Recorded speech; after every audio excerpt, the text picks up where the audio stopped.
Using factoring is one way that we can solve a quadratic equation, something with x squared in it.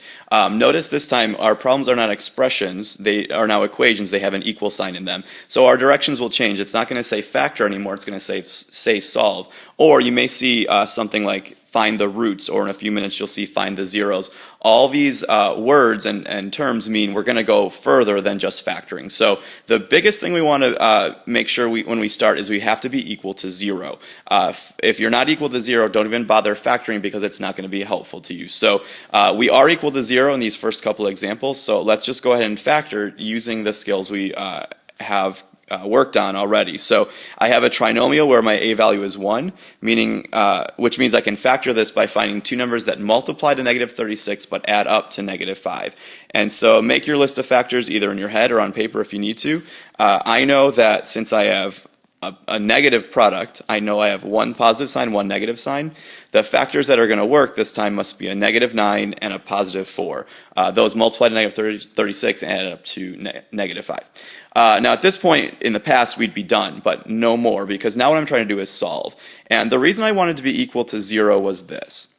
What I've got are two things being multiplied together, and I see that those two things multiplied together gets me an answer of 0, which tells me the only way to multiply and get a 0 is for one of those two things to be equal to 0 themselves. So either x plus 4 has to equal 0 or x minus 9 has to equal 0. Because if one of those parentheses is 0, it doesn't matter what the other one is, the entire product will be 0. That's the key to solving by factoring. So if I solve each of these little equations then, I get two answers. I get an answer of x equals negative 4, that's a solution to my quadratic equation, or if I add 9 to both sides, I can get 9 as a solution as well. Now it turns out that those two values are special. If I were to graph this parabola, and you may want to do this, maybe pause the video and graph this parabola, what you'll see is, you'll see that negative 4, and I'm not going to count all the slashes, positive 9, those are going to be the two spots where the parabola crosses the x-axis. So negative 4 and positive 9 are the two spots where that graph would cross the x-axis. So that's why we're getting two solutions.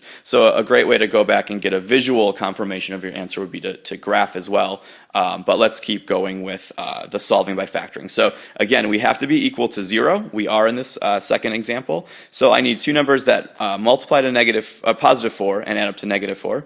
This time those numbers are going to be x minus 2. And another x minus 2. And once again, because we have that equal sign, or because our direction said to solve or find the roots or find the zeros, I'm not done once I've factored. I have one more step to do, and that's to put each factor equal to 0. So once I solve each of these, I come up with an answer of 2. And a second answer of 2. One thing we'll be seeing throughout this unit is that we're always getting two solutions. Sometimes it may be a double solution, like in this case, or sometimes we may even be dealing with imaginary answers, which will be coming up a little bit later. But once again, those x-intercepts represent, or those solutions represent x-intercepts. If you were to graph this, our x-intercepts, the only one we have is at positive 2. You may be wondering how a parabola could only intersect the x-axis twice. Or maybe you're not wondering, maybe you know, but if you graph it, you'll see what happens. The only way a parabola could just touch the x-axis once is if it's the vertex. So that's what happens in this double solution case. Our parabola comes down and just the vertex intersects at negative 2. Okay, let's do one more of these before we switch things up a little bit. Again, you want to be equal to 0. If you're not equal to 0, don't even bother factoring. So first thing first, let's make this equation equal to 0. To do that, I can just subtract 54 from both sides. And now once I'm equal to 0, now I'll go ahead and factor. So two numbers that multiply to negative 54 but add up to negative 3.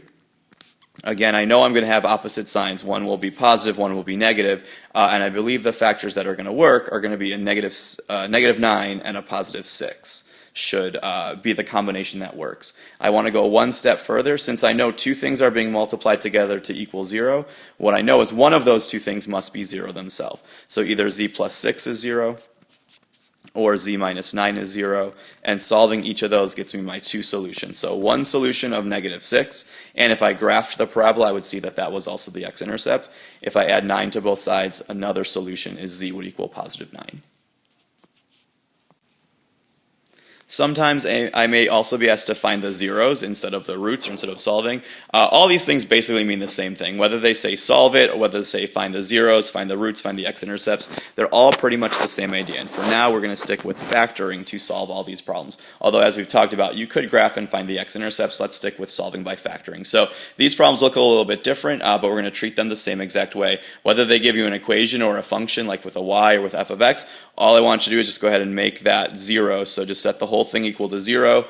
Same thing over here, just make that f of x equal to 0, and then solve like normal. So I'm going to pause the video so you guys can try these. Otherwise, if you want to just let it play through, I'll have my work pop up. But we're doing the same thing we just did. Set it equal to 0, factor it, and then put each factor equal to 0 to get your two solutions.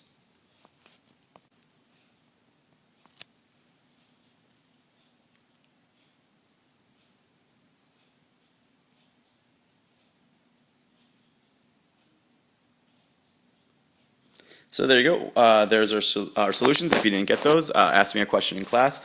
And then once again, those those values, remember, represent x-intercepts. So if you were to graph your parabola, you'd see that that's where the graph crosses the x-axis. On the second example, where we had the same solution twice, remember that would represent the vertex of the parabola just coming and skimming the surface of the x-axis before it bounces back up. And then finally, we'll take a look at solving when we need to use the box method. So our a value is no longer 1.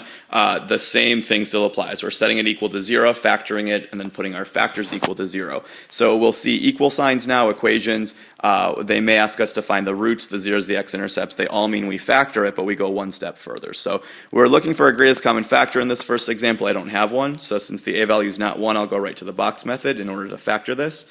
First term goes in the first box, last term in the last box. I need two numbers that multiply to negative 24 and add up to 10. Be careful on this one. This one tricks a lot of people. I'm going to make my list of factors. 1 and 24, 2 and 12, 3 and 8 could work, 4 and 6 could work, and that's my complete list. Be careful. A lot of people are tempted to jump right at 6 and 4 because they add up to 10. But remember, since we want to multiply to something negative, I need opposite signs. So making one of those signs positive and negative, that won't work. Instead, the combination I do need is going to be up here, positive 12 and negative 2. So let's get those in the box. Doesn't matter where they go. Just make sure they have x's with them. And then to do your factoring, look across rows and columns for things they have in common. Be careful, I see this mistake a lot too. People will take out a 2 down here, for example. It's true they have 2 in common, but there's something bigger, and that's 4. So make sure you take out the greatest common factor. Go up and down columns. So a 3x and then a negative 2 matching signs on the outside. Meaning my factors are 3x minus 2 and x plus 4. Now I'm not done, I factored it, but because we're doing these new problems where we're solving, we have one more step to do. Since I know two things are multiplied together to equal 0, I know that either x plus 4 equals 0, or I know that 3x minus 2 is equal to 0. One of those two parentheses must be 0 if the entire product is 0. So one solution is just negative 4. The other side, if I solve this little equation, I've got 3x equals 2 once I add, and then dividing by 3 gets me an answer of 2/3. So yes, you are going to start to have fractions and decimals for these box method problems. Deal with it, is all I have to say. Okay, let's do one more of these. It looks really nasty, but watch how easily this one works out. I need to be equal to 0. So if you're not equal to 0, don't even bother factoring it until you're equal to 0. So to start, I'll add or subtract 4p and add 5. I want to get everything moved to one side.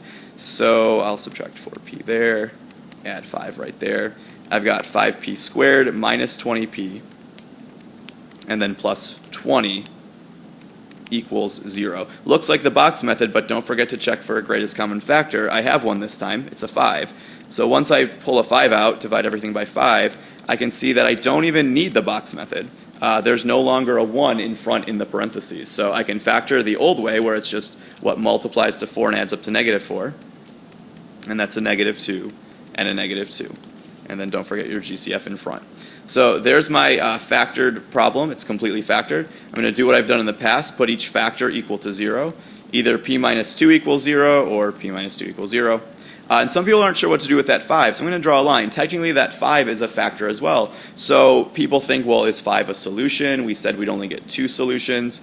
And I can see there's my double solution, P is 2. So what's that 5 do? Well, do what you've done over here. Put every factor equal to 0. So I can write 5 equals 0, but 5 never equals 0, so that doesn't get you any solutions.